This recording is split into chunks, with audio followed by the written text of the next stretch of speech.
Pagkakaalala mo, magkanong pera yung inabot mo doon sa tao ni Kong Saldi na si Paul?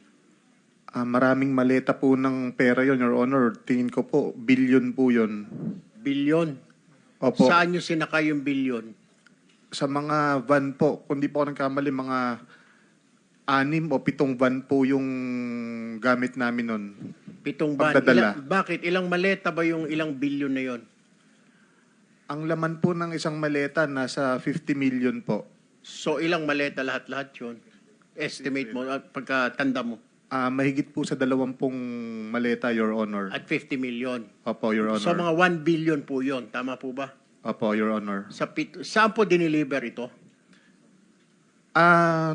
Yun nga po sa meron nung una po, doon po sa basement po ng Shangri-La. Shangri-La Hotel? Opo. Saan Shangri-La po? Dalawa po, Sa, tatlo po ano po ba? Shangri-La ito. Saan Sa po? BGC po. Sa BGC, sa basement. Opo. So, paano? May kotse ba tumapat sa van ninyo? May mga van to van? Wala po, sir. Kumbaga, diretso po siya sa elevator, paakyat po doon sa penthouse. Kinarga po ninyo sa penthouse?